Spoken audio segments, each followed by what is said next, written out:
Shadow, mysterious character who aids the forces of law and order, is in reality Lamont Cranston, wealthy young man about town. The Shadow uses his hypnotic power to cloud men's minds so that they cannot see him. Cranston's friend and companion, the lovely Margo Lane, is the only person who knows to whom the unseen voice of the Shadow belongs. Today's story, Sandhog Murders.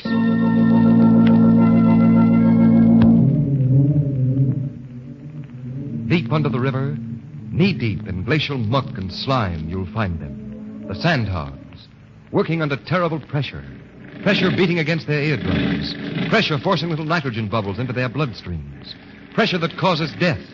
Pressure that keeps the river out of the tunnel that men are building under the river. 100 feet under the river. How far did we go on that last shot? 27 inches, boss. Tighten those jacks next to the shield. Okay, boss. Here, Rodsky speaking. Time? Okay. All right, men, that's all for today. Let's go. Okay, let's go, fellas. Hey, Mr. Pine. Want to get left down here? You better come along and get in the decompression chamber. I hate to admit this, but I feel sick. I can hardly move my head. That's the same complaint from all visitors to our little rabbit hole. Just give me your arm. Thank you. There we are. Come on, into the decompression chamber. Get the move on, all of you. Glad this shift is over with. Quit your beef and you get your pay regular, don't you? Yeah, what do you think? Okay, decompress. Decompressing. Mr. Pine, do you know what could happen to you if you got left behind? No. Ever been in a pressure tunnel before? No, I haven't. Well, it ain't no picnic ground, mister. Ever hear of the bends? It's some kind of sickness, isn't it? It ain't no reducing exercise. I'll tell the world it's sickness. You see, working in these pressure tunnels pumps you full of nitrogen bubbles. And if you was to come out of the pressure too fast, those bubbles would stop your heart quicker than $1 watch. Yeah, you gotta have the right kind of stomach to stand it. You know what would happen if we opened that door now? No, what? We'd all pop like punctured balloons. The pressure's got to go down slow like. Just now we are working under 39 pounds of pressure per square inch. Say, are you trying to scare me? Lay off him, Jack. We had enough trouble lately. Hey. Stop, say what? The pressure's dropping too fast. Oh, Tell him to increase the pressure. Too late. Too late.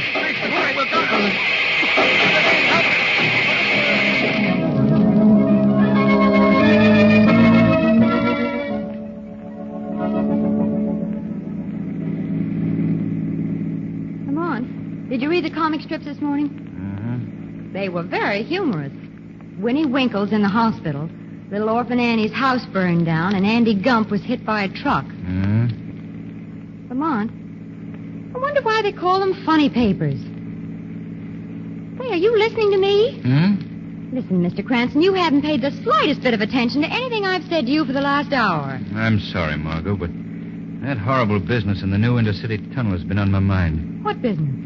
8 men were killed in the decompression chamber yesterday. Decompression chamber? Something evidently went wrong.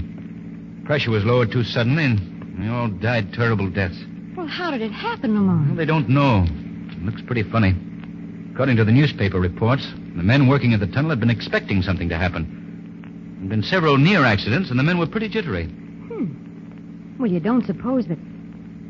Oh, Lamont, I know that look in your eye, that old crime detector look. You think that someone had something to do with that accident. I don't know anything about that, Margo. The reason I'm upset is that Pete Stockton is an old friend of mine. I know just how he must feel to have 8 of his men killed working on his tunnel. Pete Stockton? Yes, the contractor. We went to school together. This intercity tunnel is the first big job he's handled alone since his father died about a year ago. Oh, I see. And you'd like to see him, wouldn't you? Why, no, Margo, not today. We have a date. I wouldn't think of it. Oh, that's just the trouble. You do think of it. So I guess we might just as well see this old schoolmate of yours. Margo, you're wonderful.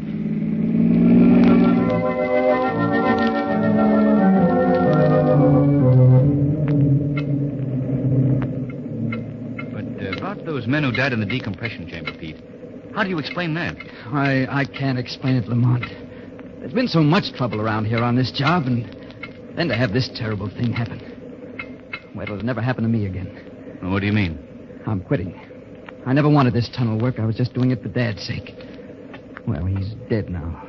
Joe Brandley and other contractors agreed to take the whole thing off my hands. Quitting? Yes. I couldn't stand another experience like this one. All those men left wives, sweethearts, and mothers. How can I ever repay them? Make up to them for their loss? Hey, Pete.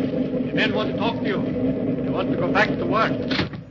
What, did you tell them that Brandley was taking over Monday? I told them, but they want to work for you, not Brandley. Well, I guess I'll have to tell them myself. Oh, by the way, this is Pop Berkey. Miss Lane. How do you do? How do you Mr. do? Cranston. How do you do? How do you do? Pop's an old-timer. He and my dad broke into the business together.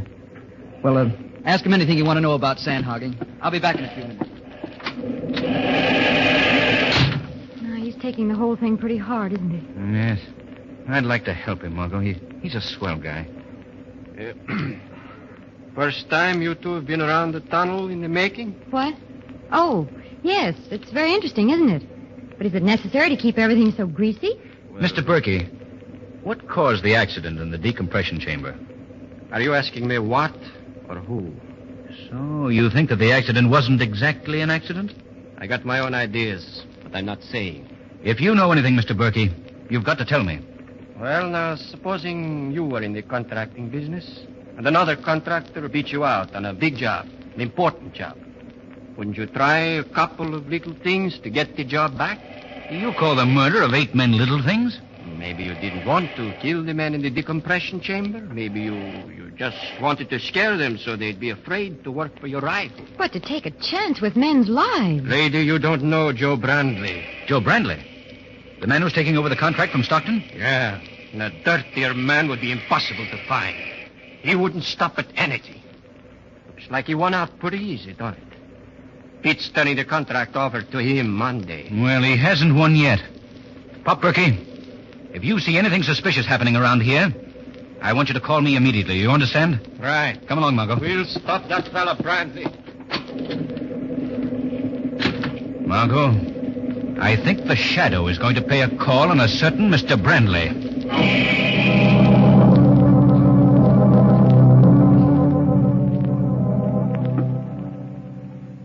No. Why should I be afraid? What? Stockton is turning the job over to me? What? At the tunnel? When? Tonight. Yeah, well, let him try it. I'll be at that tunnel and settle this thing once and for all. Yeah. Thanks for the information. Goodbye. Thank you for the information, Mr. Brandley. What? Who spoke? I did, Mr. Brandley. Who are you? I am called the Shadow. Oh, where are you? I can't see you. I have willed it that you won't see me, Brandley. I've cast a mist over your mind that makes me invisible to your eyes. What do you want of me?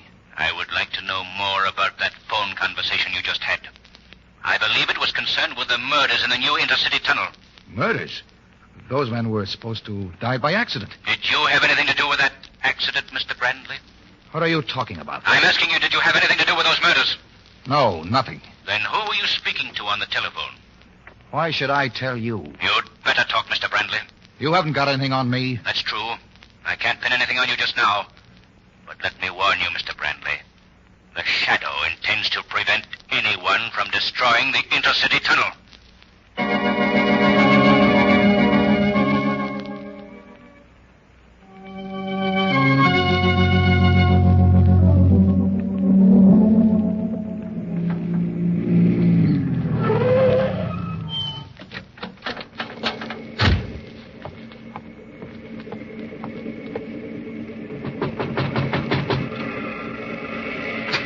Who's there? Oh, it's you, Mr. Cranston. I couldn't see you in the dark. Yes, Pop Berkey. Oh, Mom, thank heaven you've come. Margo, what are you doing here at the tunnel? Well, I was waiting for you at your apartment, Lamont, when Mr. Berkey called. You asked me to call you if anything suspicious was going on here. And something suspicious is going on here. There's someone down in the tunnel, Mr. Cranston. Yes, I know. I expected the killer would make his move tonight with the tunnel deserted. But what are you doing here, Margo? Well, I don't know, but I didn't know how to get in touch with you, so I thought I'd see what I could do in your absence. I left a note for you at your apartment, Lamont.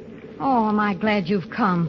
The very idea of going down into that empty tunnel gives me the cold chills. Now, wait a minute, Margo. What were you expecting to do down in the tunnel? What was I expecting to do? Why, I was... Well, now that you mention it... What was I expecting to do? Margo, we're dealing with a desperate man.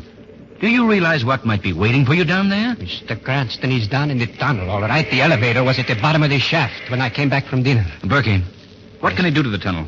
He could set a time bomb and blow it to pieces. Well, let's go. Where? We're going down into the tunnel, Margo, on a manhunt.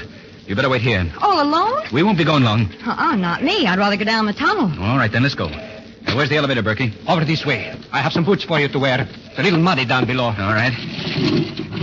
Yeah, step in, Margo. It's like going down into a coal mine, isn't it? Margo, have you ever been down in a coal mine? No, but this is the way I imagine it would be. Oh. How deep is this? What? This elevator shaft. About 100 feet or so. It isn't very deep. It's deep enough for me, thanks. This will take us down to the tunnel. What happened? We've arrived, Margo. That's all. That's enough. All right, step out. Look out for the mud and water. Better walk on the planks. Wait a minute. Flash your light around, Berkey. Well, no one here.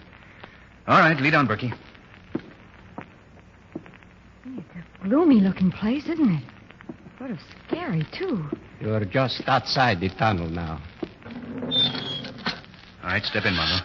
Is this the tunnel? Not yet, lady. This is the decompression chamber. Oh, yes, the what? I'm not going in that thing. It was the only way we can get into the tunnel, Margo. Well, isn't that the place where those men were... Say, I don't think I'm going to like this. Come on, Margo. It's too late to back out now. Well, I'll get in, but it's under protest. Okay, Berkey. Shut the door. What's that hissing sound? That means that air is being pumped into this chamber. We're going under pressure. No, I don't like it. Your ears hurt, huh? The pressure. You'll get used to it. I don't intend to get used to it. It's necessary, Margo.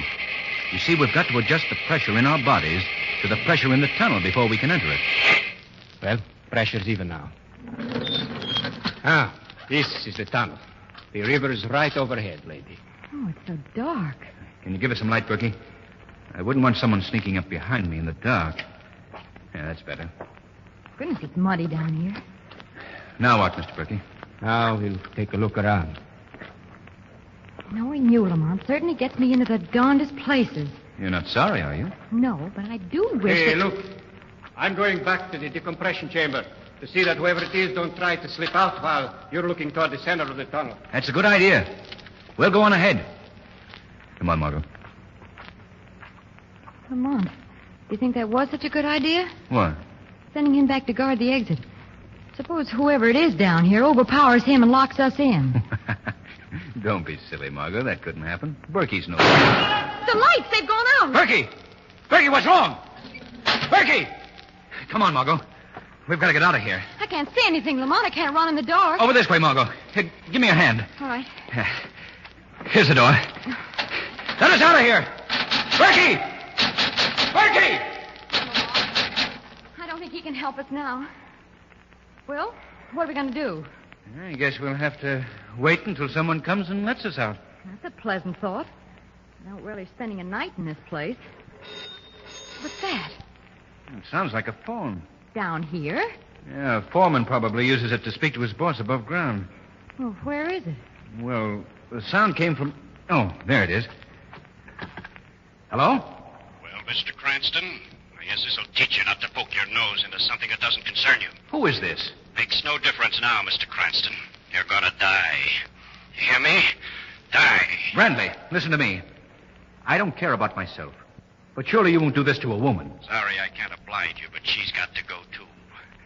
Now I'm gonna step up the pressure in the tunnel till your eardrums crack.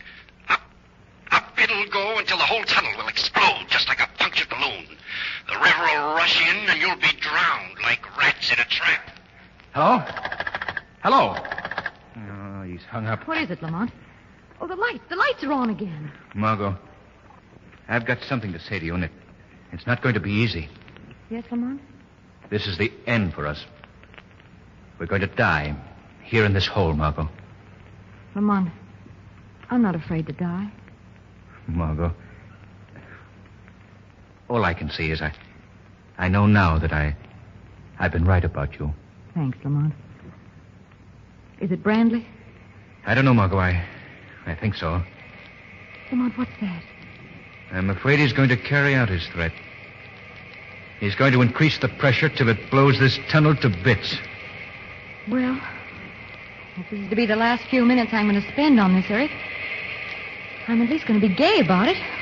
I'm not going out with a frown on my face. And a very lovely face it is, too, Margo. Why, Lamont, do you realize it's practically the first compliment you've ever paid me? Well, it just proves what a stuffy guy I've been. Oh, a pretty swell guy, if anyone should ask. There's never been a dull moment on our merry-go-round. We have had great times together, haven't we? I wouldn't trade them for anything, Lamont. Oh, Lamont. Oh, my ears hurt. My head. Yeah. Now, Margo. Pressure's going up very rapidly. I guess he wants to finish us off in a hurry. Oh, it's so warm and damp down here. Yeah. Pressure must be up pretty high now. We won't have long to wait. The air's getting so misty. Margo. What is it, Lamont? Margo. The minute that weak part of the tunnel up there, the part that hasn't been reinforced, is going to give way. The river's going to rush in. If we climb up this framework here, we'll be able to hold out longer. Well, what difference will that make? I don't know, Margo, but come on. Let's climb. All right, Lamont. If it'll make you any happier. Here. Give me a hand. I'll help you. Come on. Lamont, help!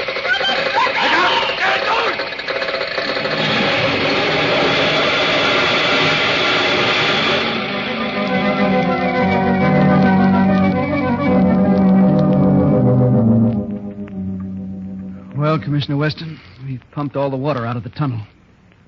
Found no trace of Margo or Lamont's bodies. They must have been washed into the river. Yeah. You know, they were both personal friends of mine, too. Yes, I know. Well, that's the way it goes.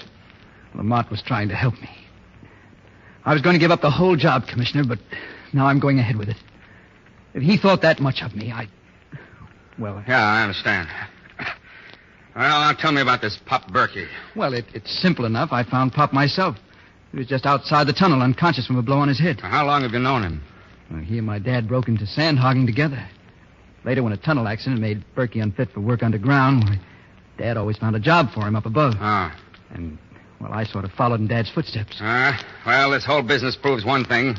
That so-called accident in the tunnel where the 8 men were killed was no accident. I'll have my men stationed at the tunnel tomorrow when you go back to work. Oh, I'd appreciate it, Commissioner Weston. That's all right.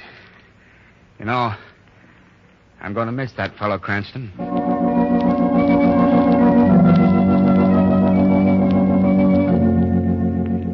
Doctor, do you mind if I stay here a while and look this room over? No, not at all, Commissioner Weston. I've got to go down below in the tunnel and talk to the men.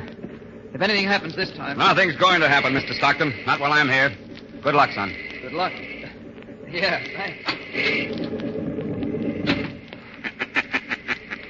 Commissioner Weston. Huh?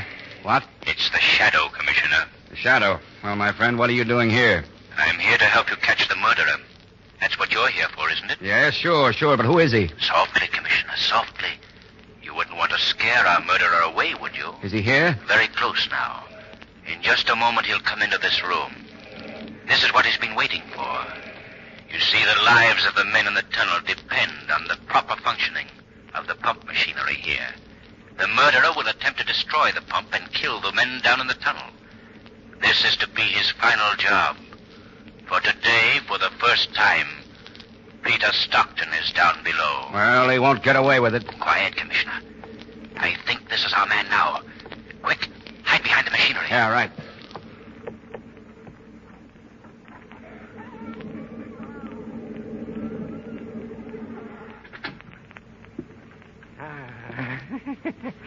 Here it is. The main induction valve. Now, Mr. Stockton, you're going to pay for what your father did to me. Weston, stop him! I'll get him! Hey, try and stop me! I'll stop you, all right? Well, let's see who it is. Why, it's Pop Berkey. I've killed old Pop Berkey. No, Commissioner. He'll live to pay for his crimes.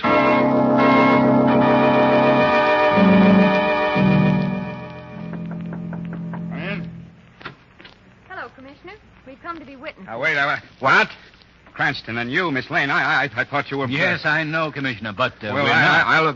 Well, aren't you glad to see it? Oh, of course. But how did you get out? Where have you been? What are you... You were in the tunnel, weren't you? One question at a time, Commissioner. Yeah, We were in the tunnel, all right, but we escaped. Escaped? Yes, we climbed to the top of the tunnel just before the blow-off came. You climbed? There was an air pocket, a very wonderful air pocket. Don't forget the details, Margot. Oh, yes, I ruined a perfectly good pair of stockings. Oh, that's... No, but how did you get out? Through the escape chamber. Berkey had forgotten all about that. But Lamont hadn't. He found it, didn't you, Lamont?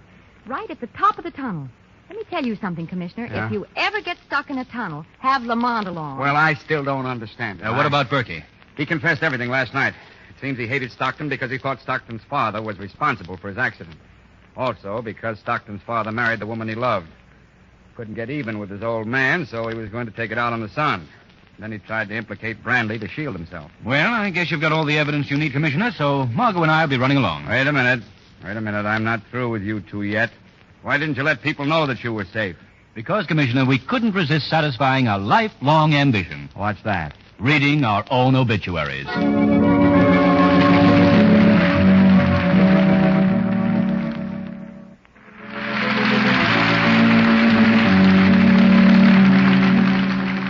Today's program is based on a story copyrighted by the Shadow magazine.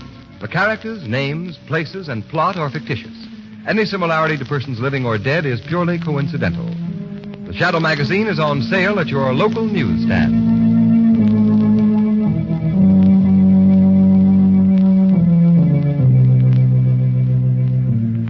The weed of crime bears bitter fruit.